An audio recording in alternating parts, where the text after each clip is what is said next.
How's it going, everyone, and welcome to another installment of the All Stars Entertainment Podcast. And today we are doing our 2024 Movie Award Show. I am Brian, joined by Colin, as always. And today we're going to talk about some of the best and some of the worst films of 2023. We're going to go into some of the technical aspects, and of course the actors, and of course the overall movie experience. So why don't we kick this off, Colin? What was your top 5 movies that you enjoyed the most this year? All right, so I allowed myself one tie for this, Brian. One tie. It's actually going to be number 5. The Flash and Infinity Pool gave them an 8 out of 10 each. Number 4, Scream 6, an 8.25. Really liked that movie a lot. Not as much as Dumb Money, though, at number 3, which is 8.75. At number 2, you might not like me for this, but hey, what do I care? John Wick Chapter 4, 9.25. Okay. Number 1, The Holdovers, with a 9.5 out of 10. Nice. Awesome. I went a little bit different of a route here. My number 5, I didn't include my ratings. Number 5 was Shazam! Fury of the Gods. Number 4, Guardians of the Galaxy Volume 3. Number 3, The Flash. Number 2, Oppenheimer. And number 1, of course, John Wick 4. Yeah, I never saw that come. We'll discuss John Wick 4 more in depth, starting right now, because the Play Button Award for Best Cinematography for me goes to John Wick 4. This was done by Dan Louston, who also did John Wick 2 and 3, and he also did work on the Silent Hill 2006 film.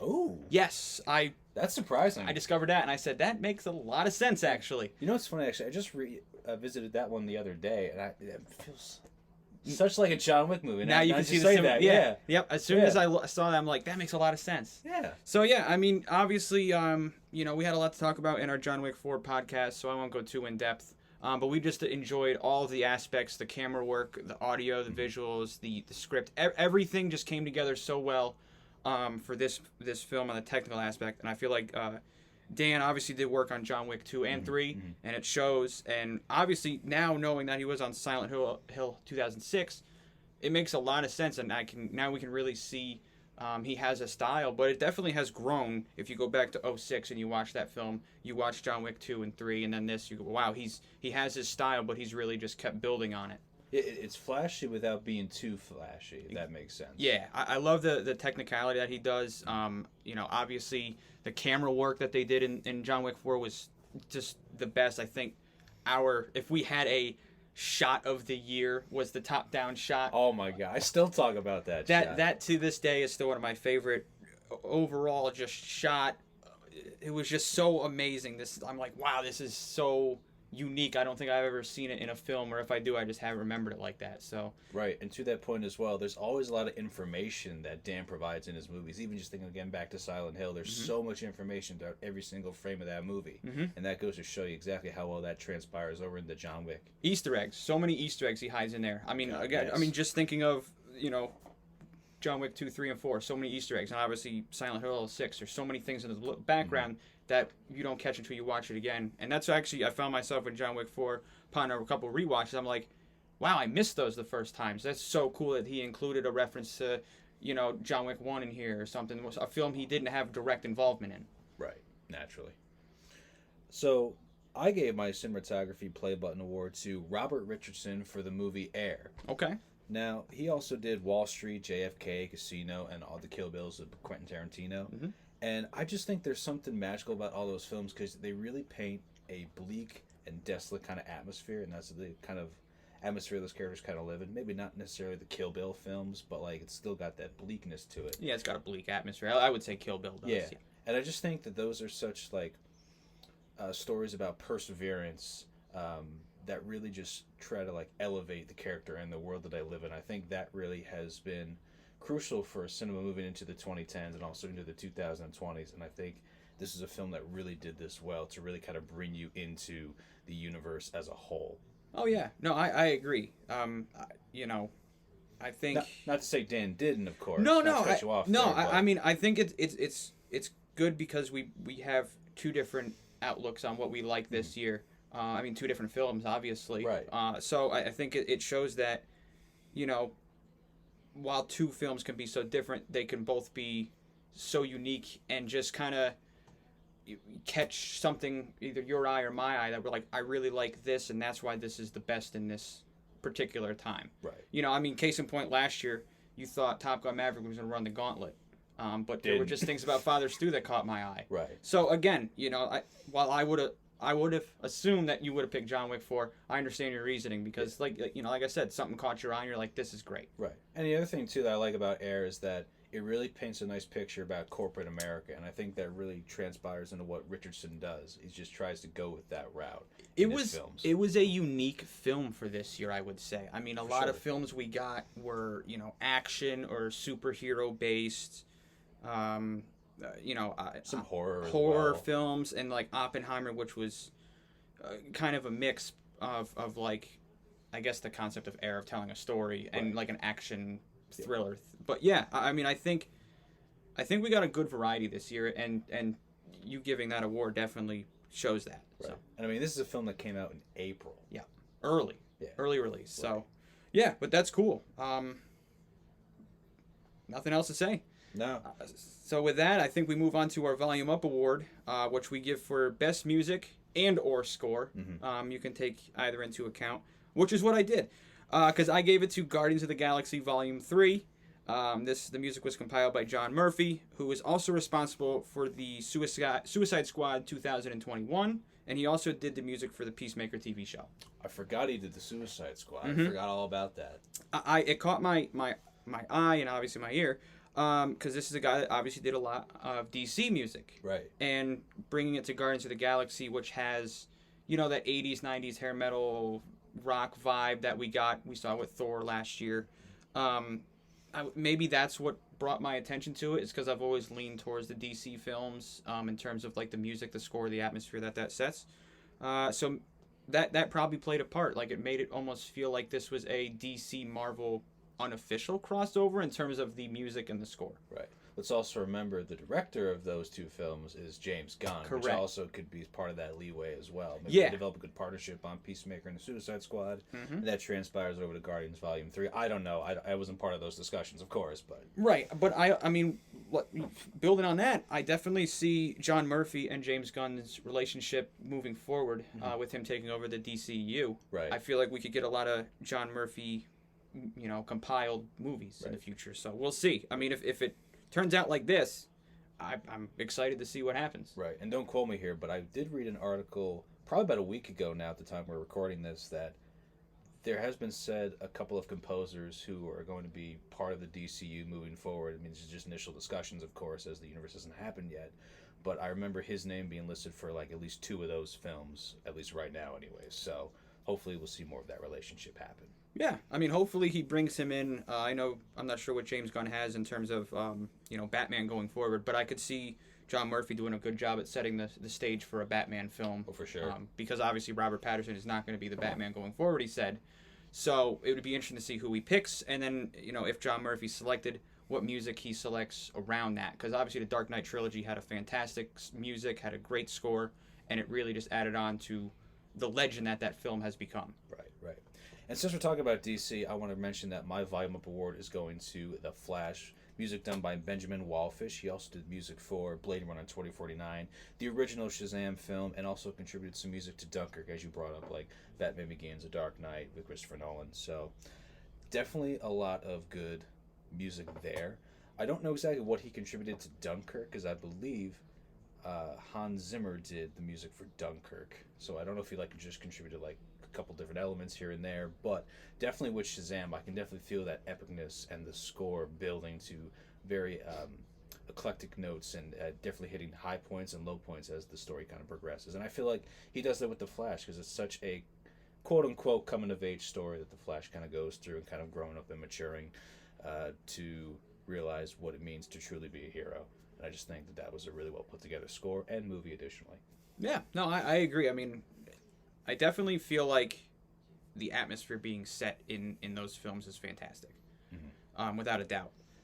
Especially that final sequence. I feel like that the music built perfectly to that final climax. So yeah, no, I completely understand why you gave that award, because it did. It built it very, very well. Right. And even if you're just a comic book reader yourself, you just listen to the score, you can get the sense that it just feels like it's a Flash something. Yeah. Flash story of some sort. So But I digress. Yeah. Well, this is going to become very relative very quickly. Okay. Our Power Button Award for Best Director for me goes to Christopher Nolan for Ooh. Oppenheimer. We were just talking about some Nolan films. I really enjoyed the direction that he took this film in. I think a lot of directors get caught up on run times. I don't think Christopher Nolan let that bother him. Ridley Scott does the same. But I think just the overall what he did with this film and the story and kind of breaking it into 3 acts. It was a very obvious break into 3 acts, but I think it was done very tastefully and done very well.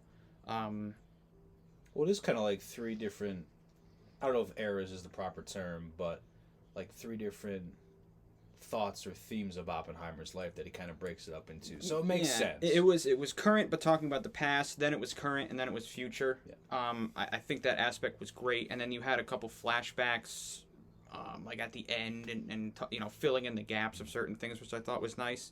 But yeah, I just thought he built the story very well. He made sure to kind of get every plot finished and wrapped up, which after the Batman, I really appreciate when somebody finishes a plot, period.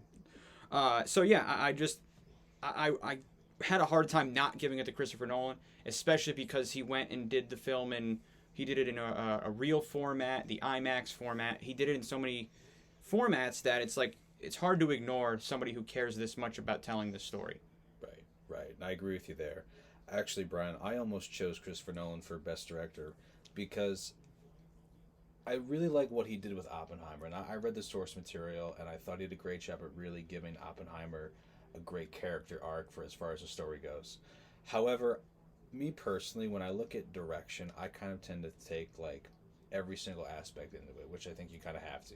And I think actually Alexander Payne, who did the movie The Holdovers, really took everything into consideration. It's really a throwback film from the moment it starts. You got the old 1970s logos of the production companies, and they just escaped my mind, unfortunately. But then it's also just, it feels like you're living right in the 1970s. Like, I saw this movie with The Whale, my father, and grew up in the 70s. He's like, this feels just like it's 1972 all over again. So that tells me right then and there how exactly this movie was doing its mise-en scene. All the characters are dressed in certain wardrobe that you'd wear from the 1970s. Even some of the dialogue that they use is just straight out from the 70s. And I'm just like, that is pretty cool and really cool attention to detail. And another thing that's really cool about this movie, too, is that they set it in Massachusetts. And they really picked a nice, quaint village to film in. And it just really, again, feels like the 1970s. And the mise-en scene in this movie is just on point. So I said Alexander Payne, why not? He also did Downsizing, which I believe Matt Damon was in that film a couple years ago, and he also did The Descendants back in the early 2010s with George Clooney. So that gives you a sense of what kind of style he does. Okay, I know Downsizing. I saw that one, but couldn't have told you the other one. Speaking of couldn't tell you the other one, I'm about to tell you the most obvious thing ever, because our settings award for editing goes to, for me, John Wick 4. Nathan Orloff. Doesn't really have a lot of credits for editing. Found Ghostbusters Afterlife. Oh. Not impressed by that outing. Impressed by this outing. Ghostbusters Afterlife. I didn't even bother to see that movie because I saw the trailer and I It's still the one with know. Ant-Man in it, I think. Yeah, I don't really care. All right. Well, I thought he did a good job editing this, unlike Ghostbusters. Yeah. I mean, we said it before with the cinematography. It doesn't need to be said again. I just figured all the scenes mesh so well together. They flow. Yeah. There was no abrupt oh, now we're here. Okay. Right. It just all flowed very well. Especially for the runtime too. This film, I believe, was closing in on 3 hours. I don't think exactly 3 hours, but the fact that this story moves along at a great pace is just absolutely insane. And they move between countries too. They do. And it doesn't feel like jolting or like, oh my God, we just went from United States to Japan. How did we get here? Right. It was very natural. And obviously, a lot of that has to go with the editing because you got to put those scenes together, make them work. Even with the action sequences too, especially that final fight you were talking about, it all just blends seamlessly together. And I was just thinking, there's got to be probably at least 3 hours of footage just compiling all the different angles that they shot from. Oh yeah, I mean, I also couldn't imagine that they didn't do single takes on all of those. So he probably had to sit there and edit multiple takes, put them together, work the camera angles, all that jazz. Right. So. Hats off to him. Obviously a much better outing than the only other film I could find that I recognized. No problem there. All right, so my Sightings Award is going to go to William Goldenberg for Air. And I'm not going to recapitulate what I said about Air earlier, but it's the same argument, more or less. I will tell you that William Goldenberg also did Argo, which was the Ben Affleck film about the Watergate scandal there a couple years ago. National Treasure, Zero Dark 30, and he also did Seabiscuit. So there's a lot of great filmography that Goldenberg has had the opportunity and pleasure to edit. And actually, I just revisited Seabiscuit about actually, it's probably a month ago now at this point, and I gotta say that film still holds up, and it really, again, flows seamlessly across all aspects of time, following this career of a young jockey from his rise to his fall, and it's really cool, honestly. And I just think Air kind of does the same thing, where it just kind of shows you the story of Sonny and then his peak, and that's it. Yeah. I always like when horse season comes around, because we live near Saratoga, Right. so we always hear about it. Right. It's, I always like say, I'm gonna watch Seabiscuit right now. Yeah. So it always gets me in a mood at least once a year to watch Seabiscuit. So, and my grandmother had always begged me to watch it as a kid. I was like, I don't really want to watch this movie. I watched it for the first time when I was like 15, 16 years old, and I was like, I'd like to go to Saratoga racecourse now and watch some horse racing. Yeah, it gets you in the mood, and then it does. And then you go to Saratoga, and you're like, all right. But I think that really goes to show you how powerful of an edit that film was, and that's how I feel Air was too, where it was just like, my eyes never left the screen. I was completely invested. Actually, I'll tell you the truth, Brian. When I left the theater, I said, this movie is going to win so many awards. I still stand by that statement, even though it really hasn't. It's been nominated, but it hasn't really won anything yet. Yeah. But it could just be one that people just kind of forgot about, because, again, it came out in April. I mean, and also there's a lot of heavy hitters that came out towards the end of the year. That's true. You know? That's true. But with that being said, I think now we get into another technical award here with the Tools Award for Best Visual Effects. As you know, I struggled to figure out which movie I wanted to give this award to. I didn't. Well, I eventually settled on the Marvels, and I'll tell you why. That was the only redeeming quality of the film. The performance is not great. Story, Samuel L. Jackson, great. And I think a lot of this, at least why the visual effects look so good, is because Sean Walker, who was the supervisor for it, he did other work on Avengers Endgame. He did episode 5 and 6 of the Kenobi series. And he did the Shang-Chi movie. Okay, that makes a lot of sense. Now, I mean, I didn't see the Marvels, but like looking at the trailer, it kind of felt like Shang-Chi to me, like that kind of style. Actually, of visual effects. You say that Endgame hit me for some reason, and I said that's pretty interesting, because they went to a couple of different worlds, and all the worlds were different and unique in a way, and I thought that was really neat, and I was like, yeah, the visual effects in this film were actually pretty good. So just to kind of clarify / ask another question.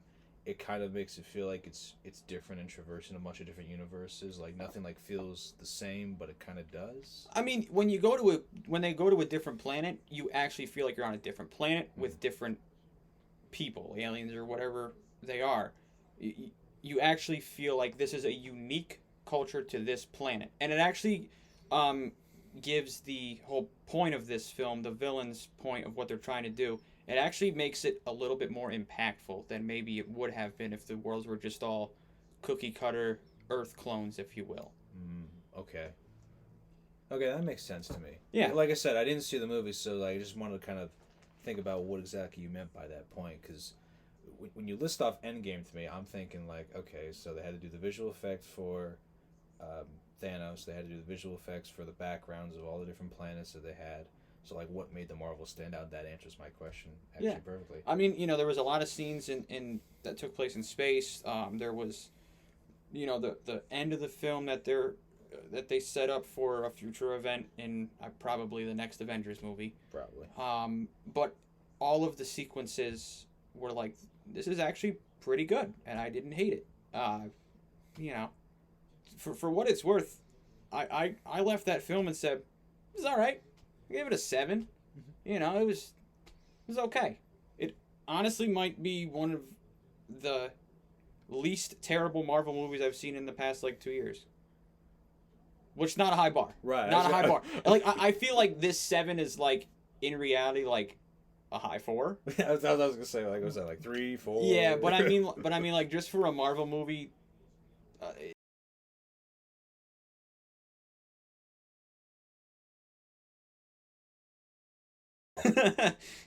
Wow. That's So, but yeah, I just enjoyed the visual effect. I mean, I feel like I think exactly for the past 3 years, I've given them the Marvel movies. I mean, it's hard to argue with Marvel movies and visual effects. It really is.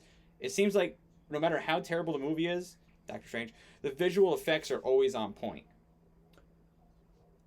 yeah. I guess I do have to agree with you there, even though I mean, when you put like $1 bazillion in the visual effects companies, you Well, should have good, right, you know. right, and I mean, it's. I'm just completely stunned that you said the Marvels of all films, when I know you really wanted to see Guardians Volume 3. Oh yeah, no, I enjoyed Guardians Volume 3. I really did.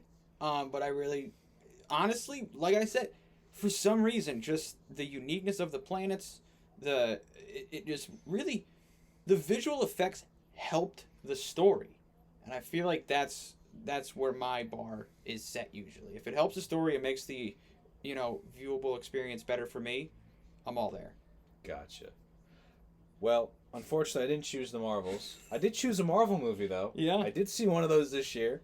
Shocker. Yeah. All right. Well, whatever. So I'm gonna give my Tools Award to Guardians of the Galaxy Volume 3. Visual effects done by Stefan Soretti. Also did the other two Guardians movies, Matrix Reloaded, Revolutions, Batman Begins as well. I wouldn't brag about Revolutions. I mean, I wouldn't either, but it is what it is. It's a credit. It's a famous credit. Anyways, I digress. The point being here is that for me, when you look at this movie in particular, for me, I feel like it's an improvement over what they accomplished in both Guardians and Guardians 2. And for me, this just felt like a film where, even if it does kind of, for me anyways, drag on a little bit too long, that's not a spoiler for what my upcoming award will be for that category. But the point that I'm trying to make here is that, for me, when I look at all these different visual effects, because I do most of the stuff in front of a green screen, it really kind of drew me in, and my attention really didn't necessarily leave the screen. My attention more so left because the story was just like, all right, you're going off into some really uncharted territory right now. It's like, I'm not sure I would have wrote that, but hey, you got paid the big bucks, I didn't, so I guess I really don't have a right to complain. But I don't know, just for me, that was like the one movie where I said the CGI and all the visuals in that film just really stayed with me. I mean, I could have argued The Flash, could have argued Shazam, I could have argued for Oppenheimer, but that was the film where I was just like, that's a pretty good film. Yeah. From a technical standpoint, anyways. We're not going to talk about the story again, but yeah. So, I mean, you're right, though. When it comes to Marvel films, I do have to give credit where credit's due. They do a really good job on the technical side of filmmaking. Yeah, I mean, I think last year I gave it to Doctor Strange, which was not a good film, but the effects were fantastic. And I think the year before I gave it to Spider-Man, which sucked, like the visual effects stuff. So again, and that's not all Marvel, but it's a Marvel associate. So again, it just feels like Marvel is very consistent, and hopefully the story catches back up because the Avengers saga was so good. Right, and to your point as well, is just like Marvel's comics are just so outlandish, and they just go across the entirety of the universe, the cosmos. Your visual effects kind of have to portray that realm. So if you don't do that, you're not going to sell anybody. And I think that's kind of why the first Fantastic Four film that they made was pretty good for what it was worth back in the day. The second one, not so much, but again, that was more of a story aspect. And the third one is just like, they just don't care. No. And then the reboot's going to suck too. Probably. So, well,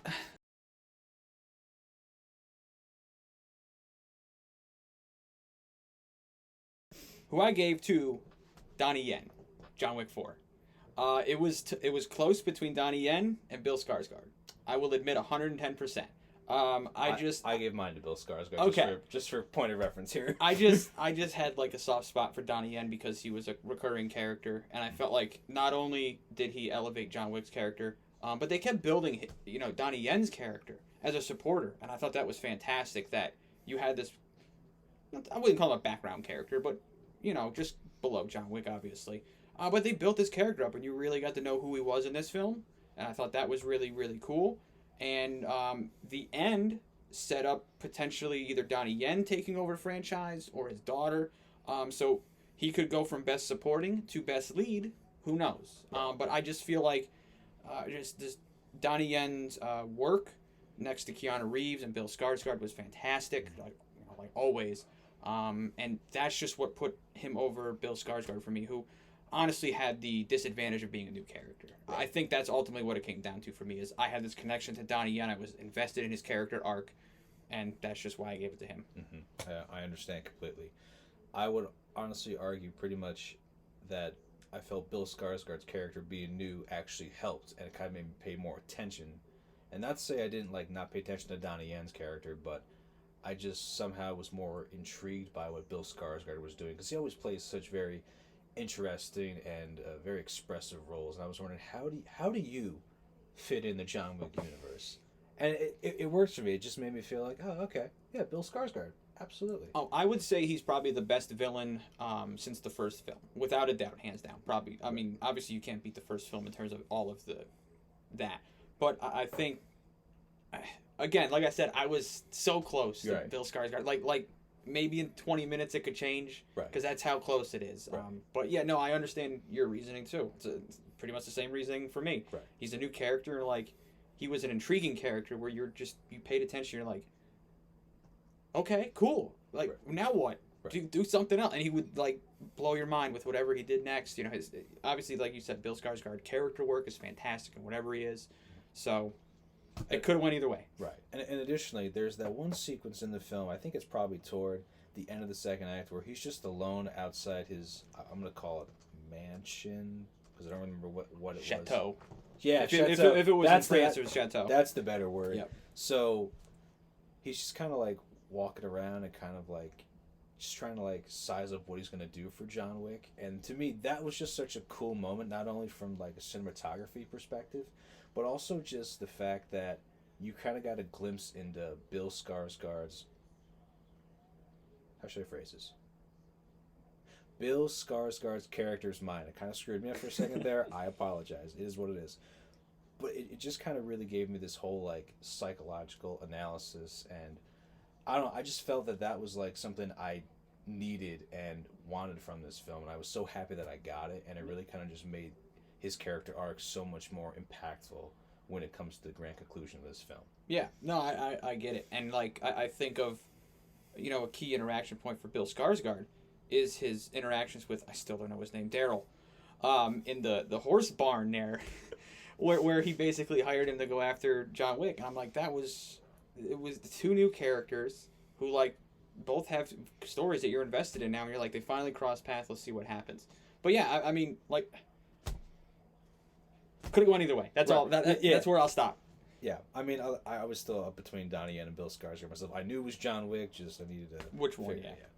But anyways, so now that we've gotten to our Green Button Awards, we're doing Best Actor, Best Actress first.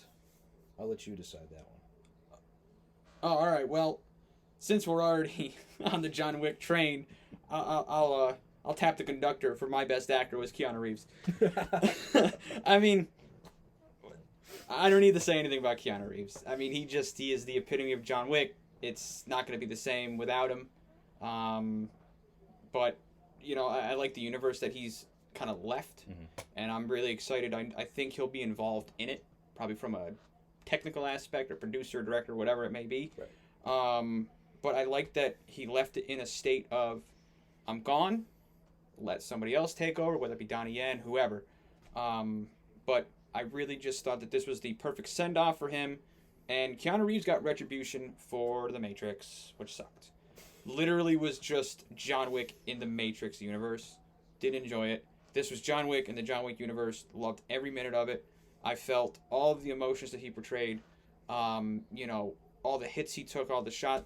When there was that sequence when he was falling down the stairs forever.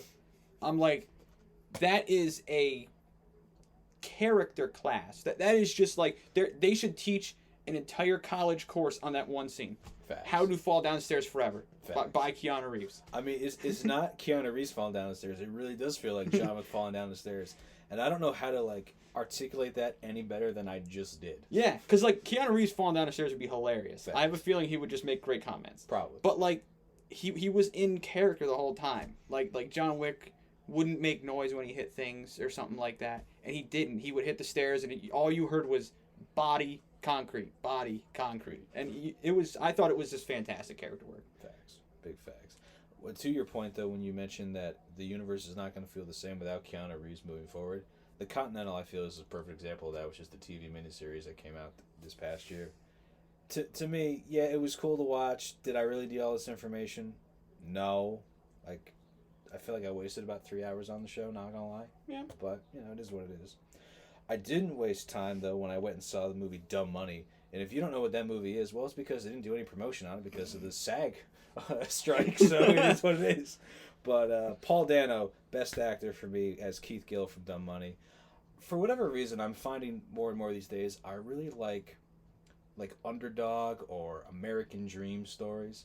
And I feel like this is definitely kind of one of those, because it's just a simple guy, Keith Gill, who's just, just fooling around in the stock market during the COVID pandemic, and just decided, hey, I'll buy some GameStop stock, and then would just make TikToks about it, and just finds himself in the stock squeeze, so to speak. And it's I don't want to give too much away, but it's just cool to see how Paul Dano really kind of, again, gets inside the psychology of Keith Gill's mind and really portrays this just your average Joe American just trying to make it through the day and kind of just give himself a better life at whatever cost he feels he needs to do. And I thought it was a great movie. It's funny, but it's also kind of a slice of life, but also really gives a great analysis of what the American dream can look like in this day and age. At least that's what I took away from the movie. Yeah. So, hey, interpretation is what you go to a movie to see. So that's all that matters. Facts. Anything else? Nah. Okay, in that case, let's move into the Green Button Award for Best Actress. I'll let you go first, because mine's going to be controversial. Okay. So, as we've talked briefly about Oppenheimer here, I'm going to give mine to Emily Blunt, playing Kitty Oppenheimer from Oppenheimer. To be honest, I'm not really sure if there was one particular actress performance that stood out for me this year, but Emily Blunt, I just feel like did a great job at really portraying Kitty, again, as we were talking about, across those different eras. Yeah. So I don't know. I just feel like you get a sense of her living in that communist mentality that Kitty lived in for a while, and then kind of, in a sense, sticking up for Oppenheimer, but also kind of removing herself from his life and his story as well. Mm-hmm. If that makes sense. Yeah, no, I get where you're coming from. Yeah, like I said, I don't really think there was a great performance that was memorable this year, but this one kind of stuck out because it was you kind of did something different there, and it's kind of not what I expected from you from this film. So, I wish I could provide a more detailed and thoughtful analysis, but unfortunately that's just all I got, and that was how I arrived at Emily Blunt. Yeah, I mean, so, like you said, no performance stood out to me this year. Right. We were blessed last year. I mean, we had a lot of female performers to choose from. So I went with the controversial route for my best actress. I just said screw it and said Jordana Brewster from The Fast and Furious. Because they re-released it, and I love that character, and I didn't really enjoy anybody else. So I just said screw it. I'm going on a technicality, and I'm taking the whale route. Well, by that logic, I'm going to say Lauren Lavera from Terrifier 2. Boom. Rewriting it, those are the new award winners. No, like you said, I couldn't think of anybody. I wasn't impressed with anybody from the Marvels, obviously.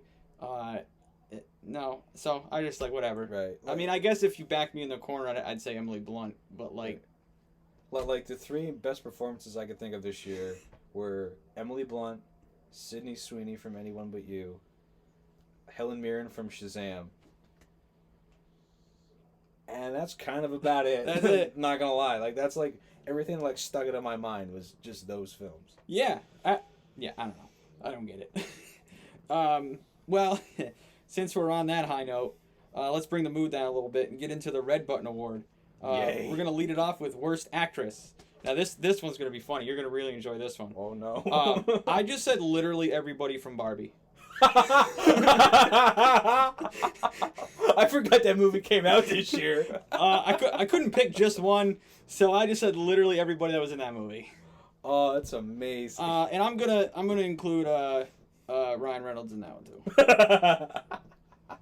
That's funny. Oh my god. Can I change and agree with you on that? Now, Brian, correct me if I'm wrong. You actually saw Barbie? I did. Unfortunately. Listen, Ryan Reynolds wasn't in it, but I'm including him in there just because I want to have somebody that I like in that category. No, but seriously, I mean, I've heard Margot Robbie put on a halfway decent portrayal of Barbie. I didn't like it. But like I said, I didn't see this movie. Wasn't great. Yeah. I saw it after Oppenheimer. I wanted to get hit by the nuclear bomb during watching Barbie. That's how bad it was. You should have saw Barbie first, because Barbenheimer. Nah, the showtimes didn't work out. I don't like to put my ratings out there, but I'm gonna make sure this one is known. I gave this movie, in my phone listed Barbie, a 1 out of 10. The only reason I gave it a 1 is because Kenland is where I want to live in the future. That's it. I wish I threw Ryan Reynolds in because I wanted Ryan Reynolds to be in this movie. It seemed like the perfect movie for him to just pop in. Just be like, I'm here. That's what I thought, too. You know, it'd be perfect. He'd be great. He could have been like Barbie number 104. I don't care. Deadpool Barbie would have been hilarious. Facts. But instead we got Gosling. We got Ryan Gosling, who, whatever. But literally, like, I thought about all of the actresses I saw this year. I'm like, The Marvels was bad, but whatever. And then I was like, oh yeah, that came out. And then I thought of who was the worst in that film. Barbie. I couldn't figure it out. So that's why I just landed on literally everyone in Barbie. Sorry. I'm trying to wish Ryan Reynolds into that film. That's it. To replace Ryan Gosling and pretty much everybody else. It's just a Ryan Reynolds film. It's like Medea. How's that working out for you? This movie still sucks. So, your worst actress, hit us with it. Yeah. So literally everyone for Barbie. So, I kind of agree with Brian on that one, even though I didn't see the movie. But since I can't, I'm going to go with Allison Williams, who played the role of Gemma in the film Megan that came out like the first week of January. Isn't that a doll film? Yeah, it was the doll film, the doll horror film. Now, granted, this horror film, for me anyways, was very much run-of-the-mill, like, oh, this child is just, like, brought upon me. I must do something. Oh, my God. Now it's my problem, and I must do something with it. And that's exactly how I describe that, is how I feel Allison Williams acts in this movie. It's, like, so just robotic, so just formulaic, and just brings nothing interesting to the role of Gemma.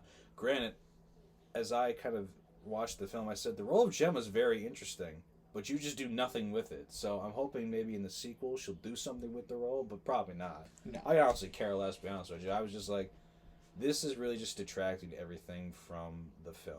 Like, I thought the film was actually pretty good, told a great story about like the upcoming like AI kind of stuff and things like that. Very current film. Not but great. Just that alone was just enough of a detractor for me to be like, that is the worst performance I've seen all year, and it's only a weekend. Yeah. So, and to be fair, I gave Megan a 5.75 out of 10, and most of that is just detracted from Allison Williams' performance. That's how much I didn't like it, and how much it just really took away from the story. Great. Well, to break up the leading person's worst performances, I'm going to throw out the worst supporting award because it's relevant. Because I listed everybody in Barbie. So, it's everybody in Barbie again. As my worst performance. Or my worst supporting. Enough said. Still wish Ryan Reynolds was there. Got Ryan Gosling. Listener, I'm trying to contain my laughter because I can only just imagine how terrible this movie must have been for Brian. Not great. He must have really wanted to leave the theater like right away. Nuclear bomb looked really good. So who was your worst supporting? Why is it everybody in Barbie? Oh, Dan, you took the words right out of my mouth. But anyways, so I saw a movie called Anyone But You, which is that romantic comedy that was based off of William Shakespeare's Much Ado About Nothing. It's the only reason I went and saw it was I'm like, I like that story. We'll see what this is. It was alright, I guess, at best. Okay. But the worst supporting was Darren Barnett, who is the role of Jonathan in that movie. He's kind of the main girl's B's ex-fiance, whatever, I don't know. But when he walked on screen, I said, this dude sucks. Basically me and John Boyega in Star Wars. Yeah, exactly. He kind of just reminded me of Finn in those sequel trilogy movies, and boy howdy, he just like takes up space.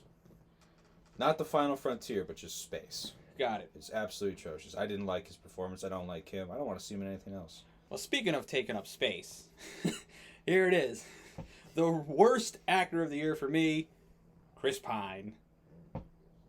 Star, in air quotes, of Dungeons and Dragons. Subtitle I don't remember.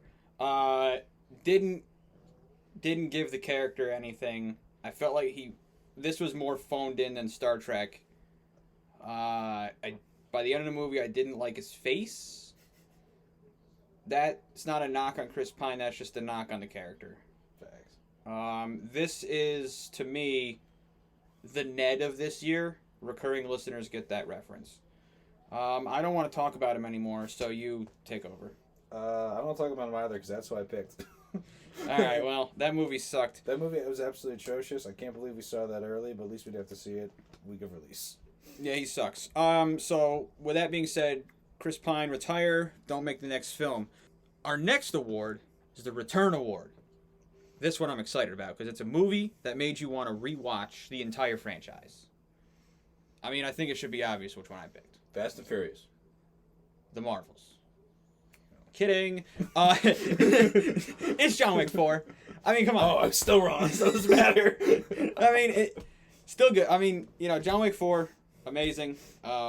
Watched it because, like, when I was talking about it in the cinematography portion, I noticed kind of references to the first film and then obviously the second and third film. So I wanted to go back and watch it and see, what these references were and the source material for them. And, yeah, holds up. Really, really enjoyed my rewatch because of John Wick 4. Big facts. I'm going to give my return award to Scream 6 because I did actually wind up watching Screams 1 through 5 like each night before I went and saw Scream 6. Nice. I recommend just skip 4 and 5 because you don't need it. All right.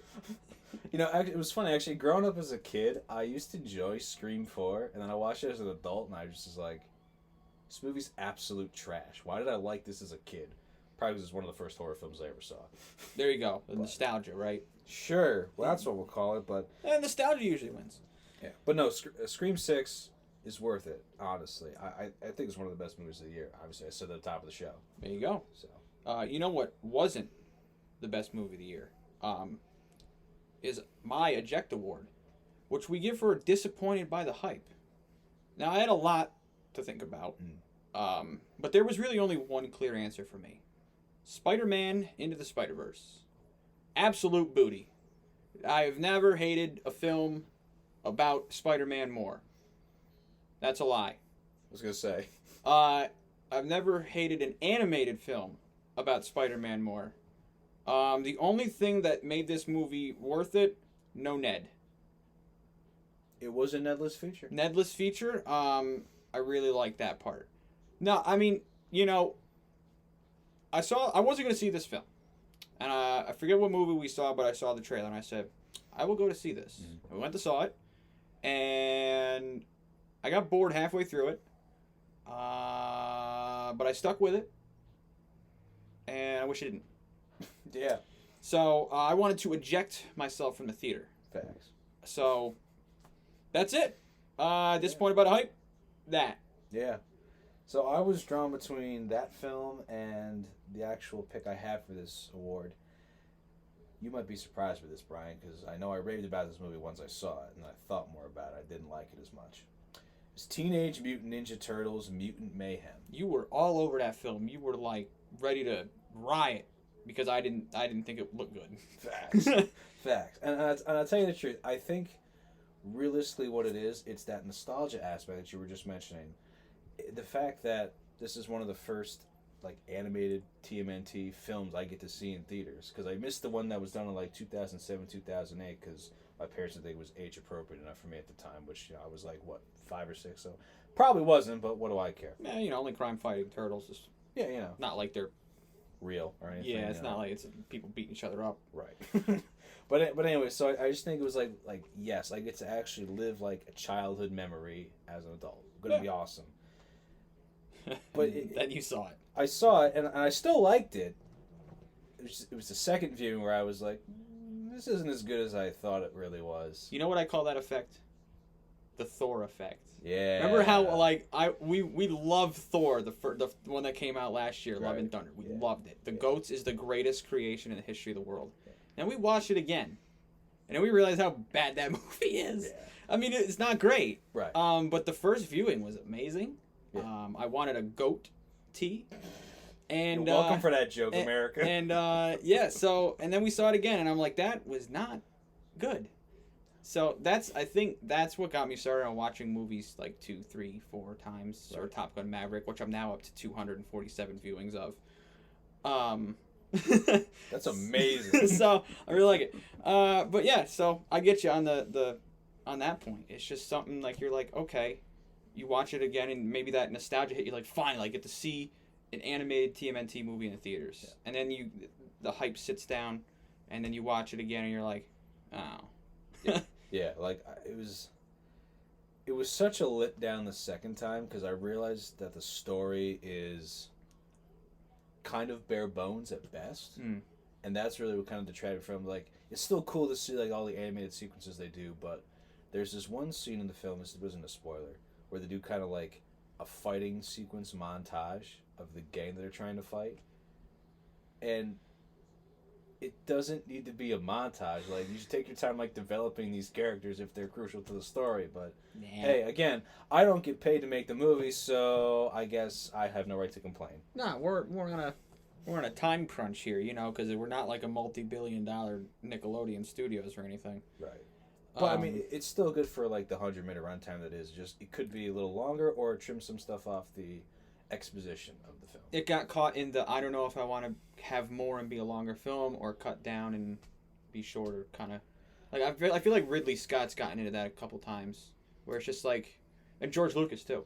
Yeah. Like, it gets caught in that I could be a lot better if I have a longer runtime, or I could, you know, market this towards kids at an hour and a half runtime and cut some things out. I think it's partly the latter of that option, but also I think it's a lot of this film didn't necessarily know if it wanted to be more of like an origin story or if it just wanted to like kind of just do like a DC animated film where it was like, these are the established characters, you guys know who they are or know pretty much what they do, and let's go have fun.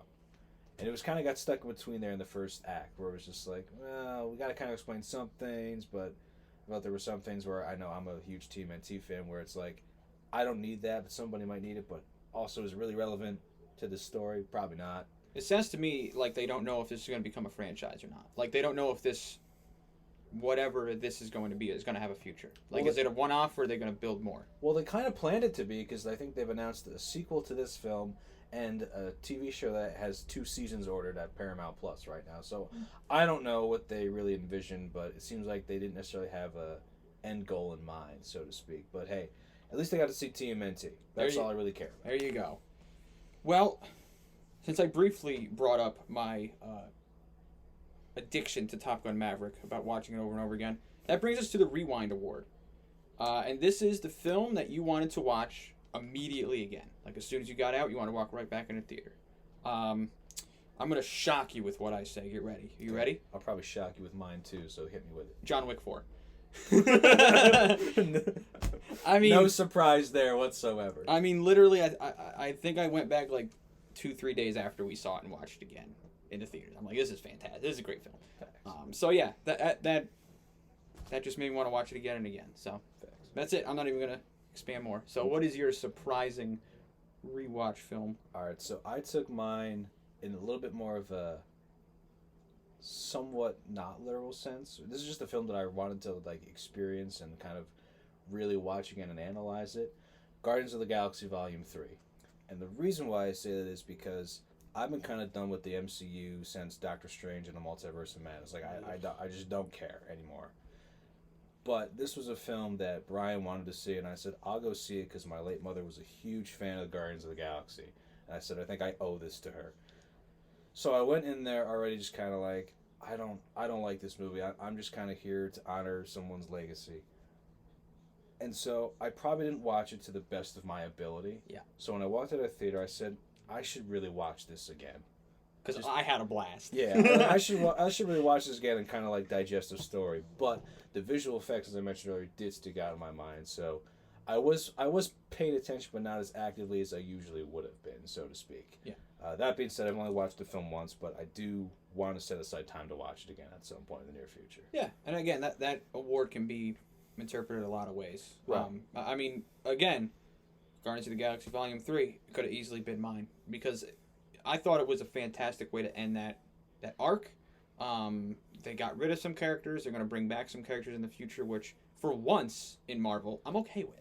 Right. You know, I have a feeling it's really just going to be Star-Lord and that's it. I think that's fine, just depending on who's directing it. So, but anyway, I won't even get into that. But yeah, no, I completely understand where you're coming from on that aspect. So, since we talked about films that we wanted to immediately watch again, or you'll get to eventually, let's talk about films that just seem to drag on. So what is the film for you this year that dragged on and you just wanted to fast forward, which is our award name? Gotcha. So what I wanted to give this award to actually was originally Oppenheimer, because I felt the second act kind of dragged on a little bit, and the film was almost 3 hours, if not plus. But I didn't really think about that way, because I said, you know what, it makes sense. And actually, Brian provided analysis about Oppenheimer where it was just like, that's kind of what they were doing. They were trying to, build this. It's the point. Yeah, exactly. Tension building, yeah. Yeah, that's the whole second act is tension building. Yeah. Yeah. So once you said that, I thought about it more, and I was like, you know what, that makes sense. So I'm not going to say that. But for me, the other film that dragged on for a long time was Mission Impossible, long title and movie, Part 1. That's me. That's that's my original title for it. Facts. I think it's actually called Dead Reckoning Part 1 or something to that effect. Don't have it in my phone as that. I have it as Mission Impossible, long title. Yeah. For me, this is another case where it's just like, I feel like this movie doesn't necessarily know what it wants to be. First off, because it's 2 parts. Yeah. But secondly, it just feels like there's a lot of exposition in this film, and there's just a lot of like world building that doesn't necessarily feel necessary. That's kind of redundant, actually. They're like the 7th film in. Right. I'm pretty sure we're familiar with the world of Mission Impossible. Right, and it's just That's like world building, like Star Wars in episode 4, and then starting over in episode 5, and then starting over in episode 6, just because. Right. Like we're already. That's being generous. That's like we're 7 films in, and we'll be if they do world building in part 2.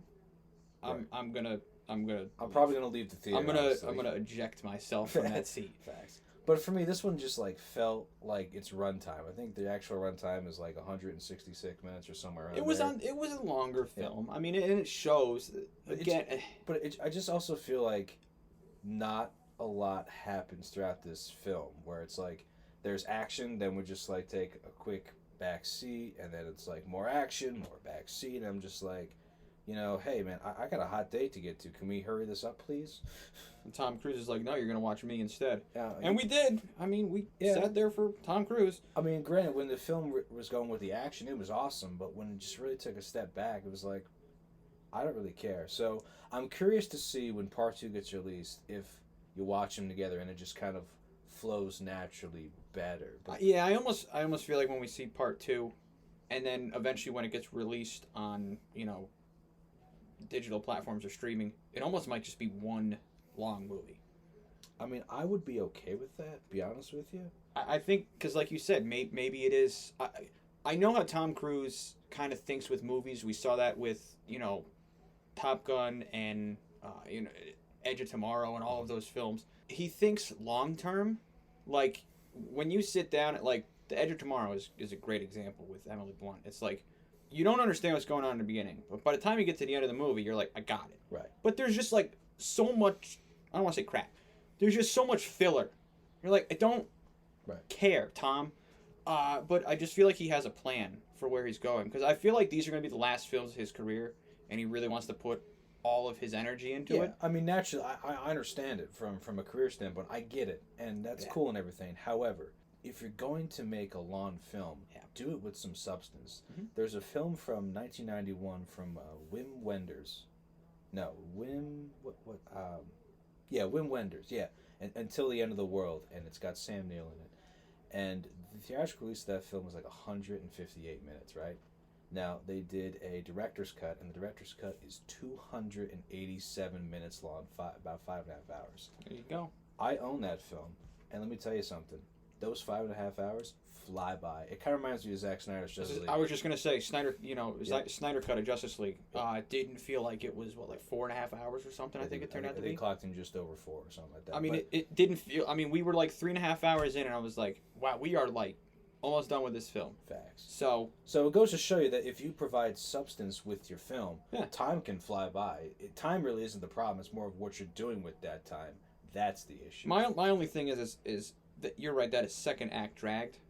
And I don't know if a longer film... I almost feel like that would fatigue me more. Like, that third act and then the first act of the next film have to be really, really good. And I don't know if the third act alone is enough to carry it into a second film on that. Yeah. I feel like the second film just better be, like, a film where it's just like, you don't need part 1. You just need to watch part 2. I'm just like, okay, well, what the hell do I need to watch part 1 for then? I just need part 2 to, like, start on an explosion. Yeah. And him just, like, jumping through fire on a bike. Yeah. And I'm good. I'd be in. I'm like, all right, so now we're ready to rock. Facts. So, speaking of not ready to rock, my films, plural, that dragged on, because I could not decide. This is not the entirety of Barbie all over again. Okay. However, it is Barbie and Dungeons and Dragons. Dungeons and Dragons dragged on for you? Felt like it just dragged on between the terrible characters and the not great story. I didn't want to be there almost as much as I didn't want to be there for Barbie. Like, I wanted to leave both films around the 15-minute mark. So, I didn't like either film at all. I just felt like nothing happened in Dungeons and Dragons. Obviously, nothing happened in Barbie. Side note, I just looked at the runtime for Dungeons and Dragons. It is 134 minutes. I didn't realize it was that long. Felt like 600 minutes. Wow. I really forgot everything about this movie. Sorry, I didn't mean to cut you off. No, I just... See, there you go. I think I thought about, like, what I needed to buy from the grocery store during that film. I thought about why Chris Pine's even in this movie while we were watching that film. Yeah, he sucks. Ned, I don't know. I just... Yeah, you know what? Yeah, as I think about it now, yeah, that movie did drag on. That movie was just terrible. I think he went with Mission Impossible just because it's more a memorable film. I blocked out a lot of Dungeons and Dragons. I remember there was a bald lady, and the girl from Fast and the Furious was in it. Bradley Cooper appeared for a hot second. Oh yeah, Bradley. See, I forgot Bradley Cooper was in it. How could you forget Bradley Cooper? He's one of the best people in Hollywood. Couldn't see him. If you saw the movie, you got it. No, but yeah, I remember Chris Pine, Letty from Fast and Furious, bald lady, and that's it. That kid from Detective Pikachu? Is that the name of the movie? Ryan Reynolds? No, I just want Ryan Reynolds in every movie. Apparently, want him in Barbie, want him in this. No, I don't care. Whatever. Well, you know. I'm done. I don't care. Okay, moving on. Because here's why I want to move on. Because I'm excited. Because we have a new award this year. And this one might be a one and done, or it might just be a special circumstance like this one. Because it is our Flashback Award. Now, this movie had to have been released this year. The only conditions are it has to be a re-release of another film. So for me, is the Fast and the Furious reissue. Love the original. Didn't get to see it in theaters when it came out. Saw it this time. Loved it. I had my Fast and Furious shirt. I was ready to rock. Had the soundtrack bumping in the car on the way there. Went Wednesday at 3 o'clock to see it because I don't care. I took the day off from work to go. Nice. Good call. For me, I got a bit of a story on mine. As we all know, as I talked about extensively last year, a little picture called Terrifier 2. Never heard of it. That's your loss, not mine. One of the best films I've ever seen, period. I told the whale about it, and I said, Dad, they're re-releasing it in theaters. We gotta go. He's like, hemming and hawing. All right, I'll go, whatever. So we're in the theater, and I said to my father, now there's going to be a point in this movie where you look at me and you go, what is wrong with you? So second kill in, he looks at me, and this is a direct quote, by the way. He goes, what the hell is this nonsense? And I'm just like, hey, Dad, listen, it's a splatter slasher film. You're going to like it. And so we walk out of the theater, and he says, I got to tell you something. This is actually a pretty good movie. Like, it's so just off the wall that it's funny. And I was like, this is amazing. I got my father to watch Terrifier 2. So when Terrifier 3 comes out this year, I said to my father, we're going to open night already. He's like, I'm there. All right. I'm like, cool. Terrifier 3. Can't wait for it. There you go. Hell. I'm going to bring the mood down a little bit. Because our next award is the Stop Award. And it is our worst film of the year. I had a smorgasbord of films that I could have picked from this year. You could have even said the Marvels. I could have said the Marvels. But I didn't hate it. What a movie I did hate, with a seething, just hatred of just everything in my fiber. Barbie. Absolutely butt. Cast is butt. Film is butt. Director's butt. Ken Land is amazing. That's it. Only reason it got a 1 out of 10, I want to live in Ken Land with a horse and a Hummer. There you go. If that film had Ryan Reynolds, 10 out of 10. But it didn't. It had Ryan Gosling. Don't like it. That's not even discount Ryan Reynolds. That's just... That's like what is... That's... Dollar Tree. I guess. I don't care. 99 Cent City? He is the Ned of life. So... I don't want to talk about it anymore. So what is your Stop Award for the worst film of the year? And why is it Barbie? Well, I didn't see Barbie, otherwise I would have said Barbie. Instead I said Cocaine Bear. Amazing. Facts. So, I don't know why I felt the need to see Cocaine Bear. Probably because it was billed as a horror comedy and someone might... Was it a horror comedy? I didn't know that that's what it was supposed to be billed as. Yeah, it's a horror comedy. It's like, that's how it was built. Well, wasn't billed very well because I didn't get it. I missed the memo. Yeah, so the trailer plays like it's a horror film, but the film is actually a horror comedy. I didn't laugh once, except for like how stupid the bear looks, but that's beside the point. Is it a guy in a suit? No, it's actually CGI. Oh, that would have made it better. I know, right? That's kind of what I was hoping for. Yeah, I just need, if you're going to go cheesy, you might as well just do, guy in a suit, old school TMNT, you can see the face through the mask. Facts. But no, the story on this film, I don't know what they did with it, but it's terrible. Was there a story? No, it's just the bear did a lot of cocaine, now he's going to kill people because he's high. That's pretty much it. It's just what you think it is. It sounds like a good concept. Sounds like a great concept, just... Terrible execution. Poor execution. I believe Elizabeth Banks did the directing. I hope she learned something from this film. Elizabeth Banks. Like the actress? Like the funny one. Yeah. Ew. Yeah. Yeah. She should stick to acting. Yeah, it's not great, but I also just feel bad this was one of Ray Liotta's last performances. Oh, man, Ray Liotta. I mean, he carried this movie. That's probably honestly why this film got a 3 out of 10 from me. But, it's not great. I have no good things to say about this movie except for Ray Liotta and his performance being mid at best. Cool. So, Cocaine Bear. I don't recommend unless you are doing cocaine, but don't do cocaine because that's illegal. Life advice from Colin. All right, well, there's no easy way to transition from that. So I'm just going to get right into our final award of the night. That is going to be our Pause Award. Now, we give this to the best film of the year. Now, we also give out our most prestigious award that we can give. And that is the Whale Award. Now, for the first time in our show's history, the Whale and I have agreed on the best film of the year. So, now, what we have is a dual award for the best film and the Whale Award, John Wick 4. It's amazing, right? It's crazy. It's pretty cool, honestly. So this is real history here, folks. This is history. Never happened before. This is history in the making. Because, for the first time as well, the cumulative rating of John Wick 4 between myself and the Whale is a delicious little nugget. Out of a delicious little nugget. And let me tell you, there is no higher rating than that. There isn't. It doesn't exist. There isn't. It goes 1 through 10, and after 10, it's a delicious little nugget. That's right. That's right. That's all you need. There's nowhere to go from there. Now, I will say. Nope. There's nowhere to go from there. Okay. No, but all right. So, with that being said, I have a feeling that you're not going to agree with the almighty whale and the greatest movie connoisseur of all time, myself, of what the best film of this year was. So please tell us why it's Barbie. It's not Barbie.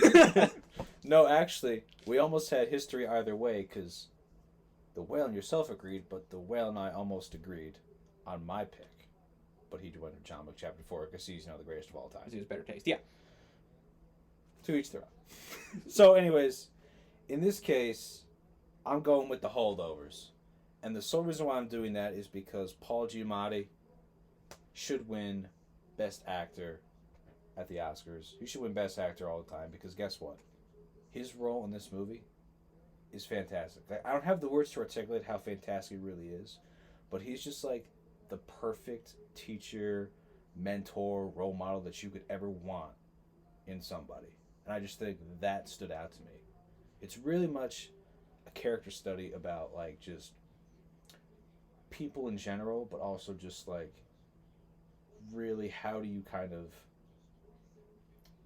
in a sense, break out of your mold and kind of sort of, help people out and kind of like realize what their life's potential really is. And to me, that was so impactful.